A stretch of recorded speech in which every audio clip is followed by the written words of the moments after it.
Olá pessoal, professor Devanir aqui com vocês mais uma vez. A gente vai falar hoje desse material mais uma vez. A gente tinha parado na última aula, eu tinha explicado aqui até o exercício B.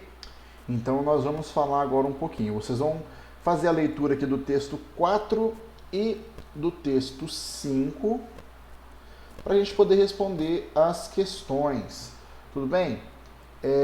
Primeiro de tudo, leiam com atenção esses dois textos para que a gente possa poder entender o que vocês vão trabalhar e o que vai ser cobrado de vocês nas questões. Tudo bem? A primeira questão aqui vai falar o seguinte: os textos 4 e 5 foram produzidos por especialistas da área da saúde. Isso aqui é uma afirmação, ele está afirmando que os textos 4 e 5 foram produzidos por especialistas da saúde. E aí vem a pergunta: em ambos ocorre o emprego de aspas. Qual é o sentido e a função das aspas nessas ocorrências? Pessoal, eu gravei um vídeo para a TV Câmara, ele vai circular na televisão em breve, e eu falo sobre os usos das aspas. Mas para ajudar vocês, eu vou já retomar aqui nessa aula mesmo os usos das aspas. Eu elenquei lá três tipos, três situações em que as aspas são usadas. Primeiro, é no sentido de ênfase, de realce.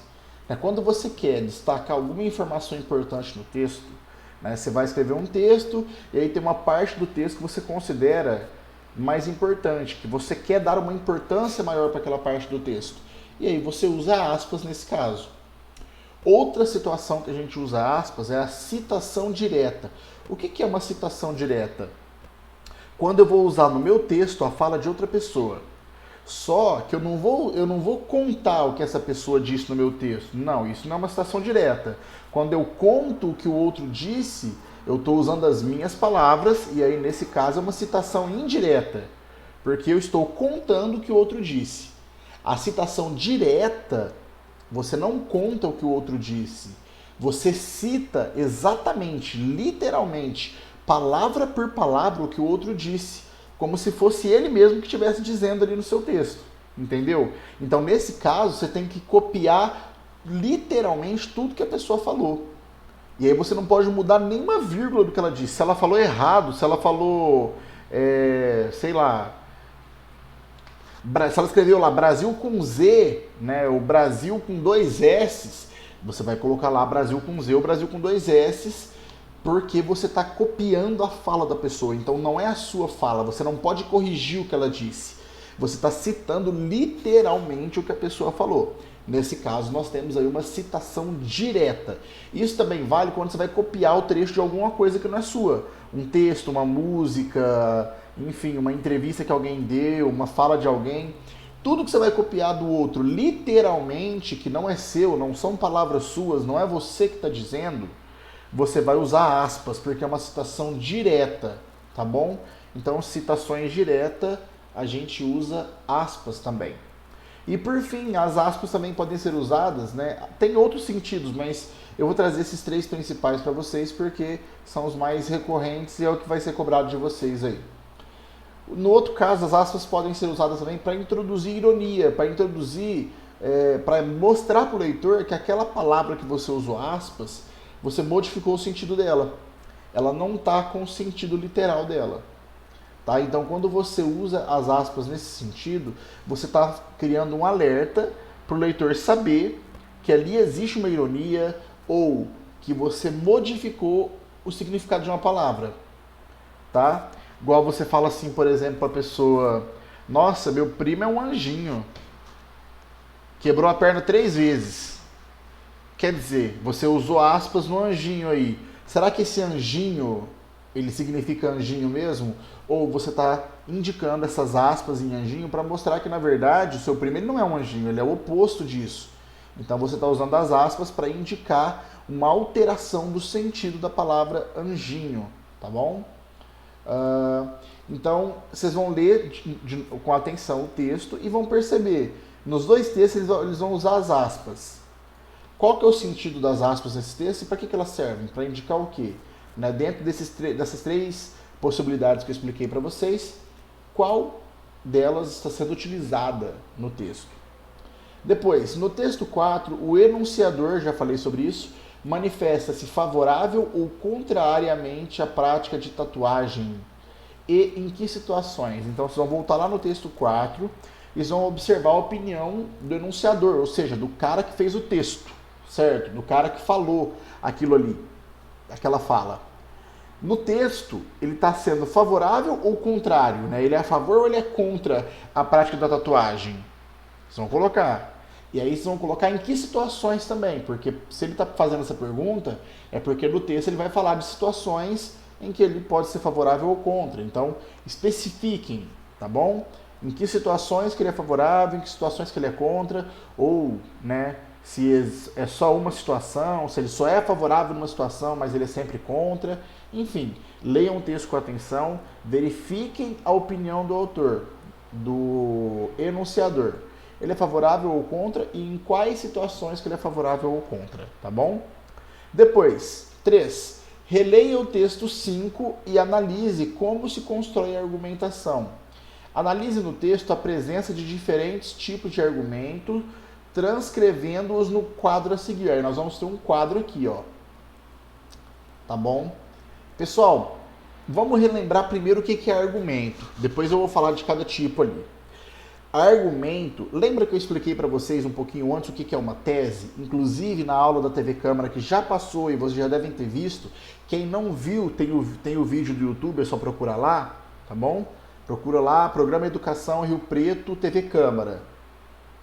Vocês vão achar os vídeos lá, procura a aula de português do Ensino Fundamental 2, tá bom?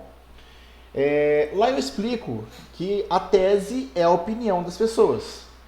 Então, se eu defendo uma opinião, essa opinião central que eu defendo eu chamo de tese, tá?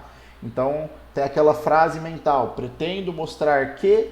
Então, se eu for falar, por exemplo, se eu quiser fazer uma tese sobre a pandemia de coronavírus, e aí o tema é as pessoas, a quarentena deve continuar ou deve acabar, né? E eu fosse falar a minha opinião sobre isso, eu teria que pensar, o que eu pretendo mostrar?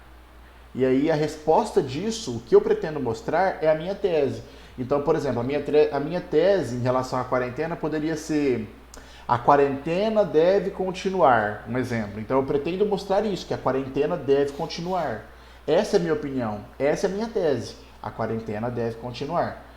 Sabendo disso, sabendo o que é a tese, o que é a opinião da pessoa, aí vai ter os argumentos, que são os porquês dessa tese. Certo? Então, se eu defendo que a quarentena deve continuar, eu tenho que saber explicar o porquê que eu defendo isso. Esses porquês são os meus argumentos. Então, se eu falo que a quarentena deve continuar, por quê? Então, eu vou falar lá, meu primeiro argumento, porque o número de casos do coronavírus ainda está aumentando. Porque é mais seguro para as pessoas ficarem em casa. Porque nós precisamos nos cuidar para que o coronavírus deixe de se espalhar. Porque é importante reduzir a curva de pessoas que se contaminam com o vírus, para não sobrecarregar o sistema de saúde. Então, cada porquê desse que eu estou usando, cada justificativa que eu uso para explicar por que a quarentena deve continuar, cada uma dessas, né, desses porquês, é um argumento que eu estou utilizando, tá bom? Então, os porquês da minha opinião são os argumentos. Sabendo disso, os argumentos eles existem em alguns tipos, e aí vai ter uma tabelinha aqui para falar disso para vocês. Tudo bem? E esses argumentos eles podem ser de autoridade, tá? O que é um argumento de autoridade? É uma citação de fonte ou de especialistas no assunto. Então, uma coisa é eu chegar aqui para você e falar assim: olha, a quarentena deve continuar porque os casos de coronavírus estão aumentando. Tá, mas aí é só a minha fala, é eu que estou falando isso. Mas eu posso citar uma fonte, que aí não é eu que estou falando, né? Eu poderia citar, por exemplo, aqui os dados reais aqui de São José do Rio Preto, da Secretaria da Saúde. Então eu poderia falar assim: porque, segundo a Secretaria da Saúde, ó, eu estou citando alguém, não sou eu que estou falando. Então, a quarentena deve continuar, porque, segundo a Secretaria da Saúde, os casos de coronavírus aqui em Rio Preto ainda estão em ascensão, eles ainda estão aumentando, certo? Por que isso é um argumento de autoridade? Porque tem uma autoridade falando aí, não sou eu, Devanir Júnior, que está falando para vocês que os casos estão aumentando. É a Secretaria da Saúde aqui da cidade, que tem os dados dos hospitais, que os hospitais passam para eles. Então, esse é um argumento de autoridade, porque tem alguém que é autoridade nesse assunto para falar, certo? Então, é um órgão de saúde que controla esses dados, que está passando essa informação para a gente. Então, veja só, um órgão de saúde é uma autoridade para falar em dados de saúde, para falar em quantidade de pessoas doentes, porque eles têm esses dados.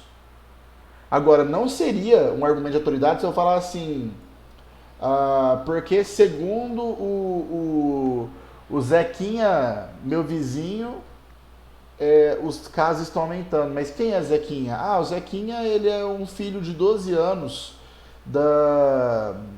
do meu amigo José, que é padeiro. Então, assim, você acha que um filho de 12 anos do padeiro seria uma autoridade para falar a quantidade de casos de doença que a gente tem? Não, né? Por quê? Porque ele não representa alguém relacionado a essa área. Mas a Secretaria da Saúde é o órgão que controla esses dados. Então, é uma autoridade para falar desse assunto. Então, o argumento de autoridade está associado quando a gente usa dados ou especialistas no assunto, tá bom? Então, se eu vou fazer uma tese para falar, um argumento para falar de alguma lei, um argumento de autoridade seria eu citar especialistas no assunto. Quem são especialistas em lei? Advogados, juízes, promotores, oficiais de justiça, até delegados, talvez, estudiosos da área, juristas, né? São pessoas que estão especialistas no assunto, certo? Então a gente tem que observar, né? Porque para ser um argumento de autoridade, essa citação de fonte tem que ser uma fonte confiável e o especialista ele tem que ser especialista no assunto, tá bom?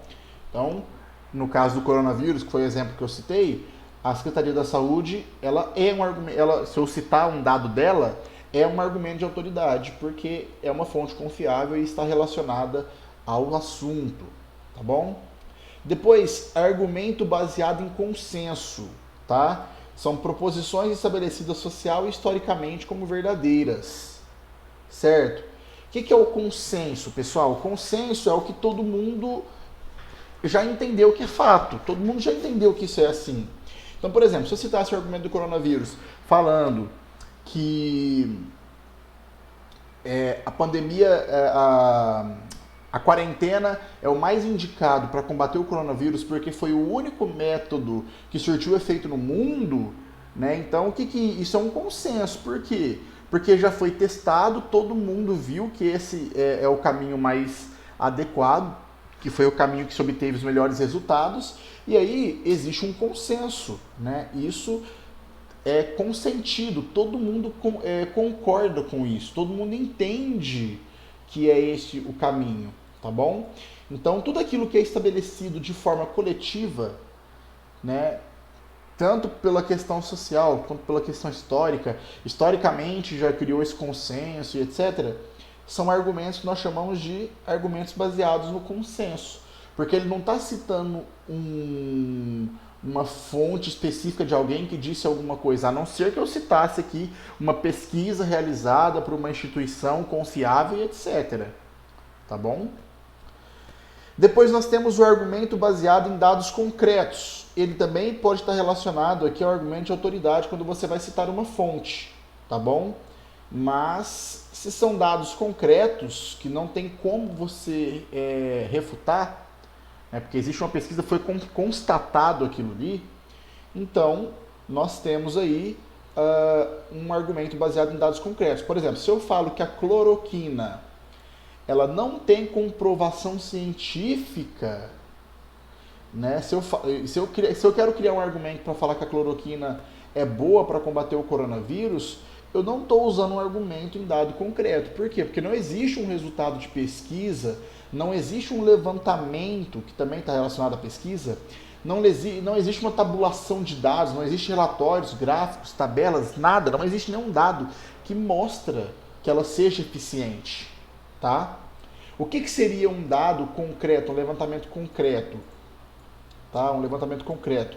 É eu falar, por exemplo, que no Brasil já morreram mais de 60 mil pessoas de coronavírus.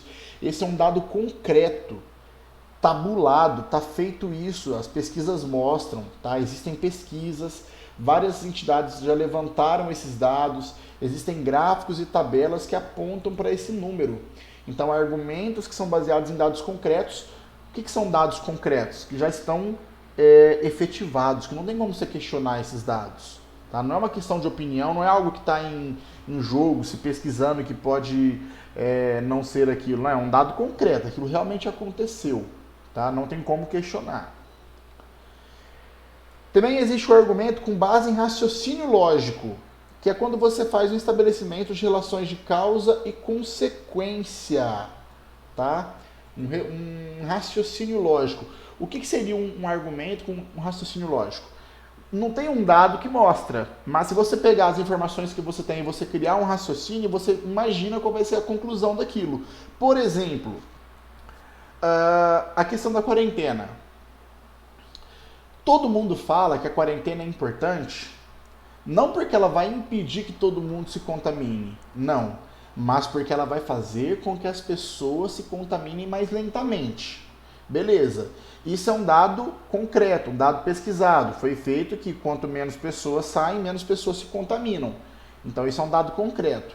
A partir desse dado concreto, eu posso criar um raciocínio lógico. Qual que é esse raciocínio lógico? Bom, se as pessoas vão ficar doentes mais lentamente, o que vai acontecer? Vai acontecer o seguinte, as pessoas vão ficando doentes mais lentamente, então vai chegar menos pessoas ao mesmo tempo no hospital. Então imagina só, na minha casa tem 5 pessoas, na casa do vizinho mais 5, na outra casa mais 5 e vai indo. Cada casa tem 5 pessoas. Se todo mundo sai pra rua, se a gente não sai para fazer a quarentena, todo mundo fica doente, aí vai chegar no hospital 50 pessoas uma vez. Mas, se está saindo só o importante, só o necessário, e aí nós temos aí umas 10 pessoas na rua, e aí 10 pessoas ficam doentes, então em vez de chegar no hospital 50 doentes ao mesmo tempo, chegaram apenas 10. Certo? E aí a partir disso, o que eu posso pensar? Qual que é o raciocínio que eu faço? Então, se eu diminuir a quantidade de pessoas doentes ao mesmo tempo, né, se eu aumentar, em vez de ficar 50 pessoas doentes por dia, ficar 10 pessoas só doentes por dia, então o hospital vai precisar atender por dia 10 pessoas em vez de atender 50.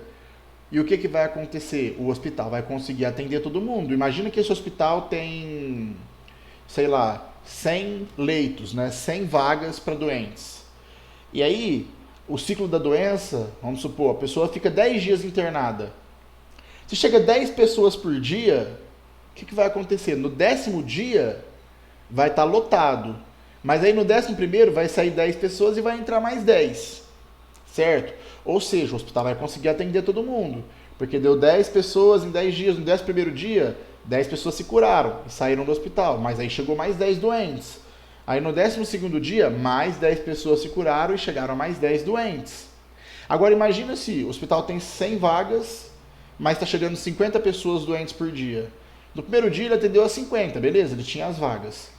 No segundo dia ele chegou mais 50, ele lotou, então ele não tem mais vagas. No terceiro dia vai chegar mais 50, já acabou as vagas. E não saiu ninguém do hospital ainda, porque, como eu falei, as pessoas demoram 10 dias lá no hospital para ficar internadas, certo? Então se eu estou no segundo dia, se eu estou no terceiro dia ainda, na verdade, então quer dizer que ainda falta 7 dias para eu liberar vagas no hospital. Certo?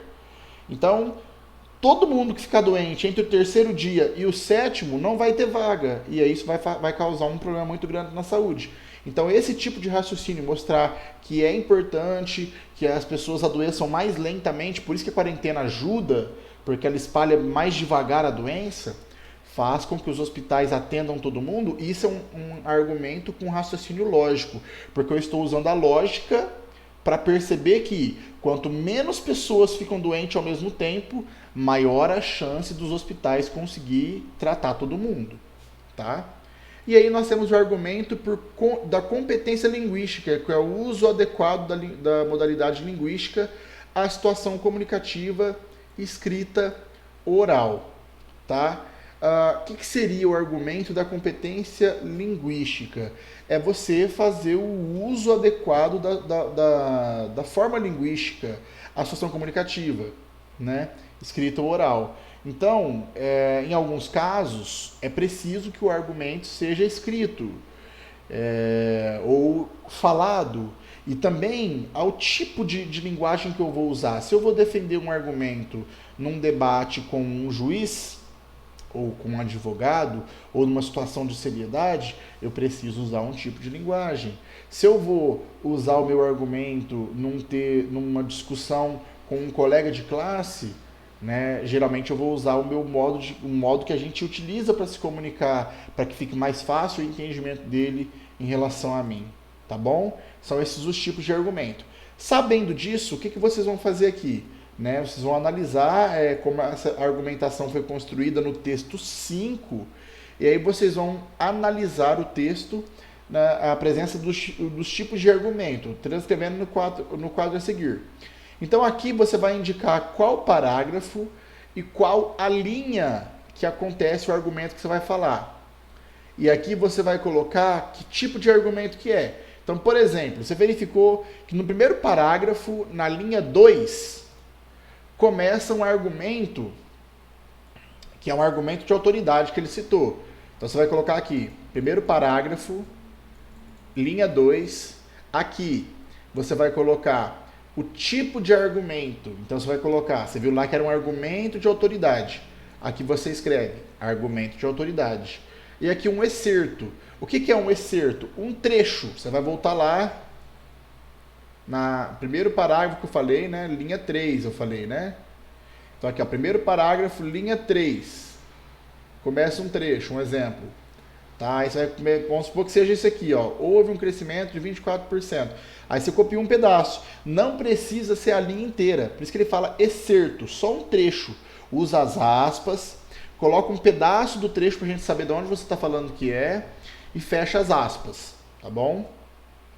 Depois aqui a mesma coisa. Outro argumento que você achou no texto. Eu achei um argumento aqui no terceiro parágrafo, na primeira linha. Aí você coloca terceiro parágrafo, primeira linha. Que tipo de argumento que é? Eu vi que é um argumento baseado no consenso. Então você coloca argumento baseado no consenso.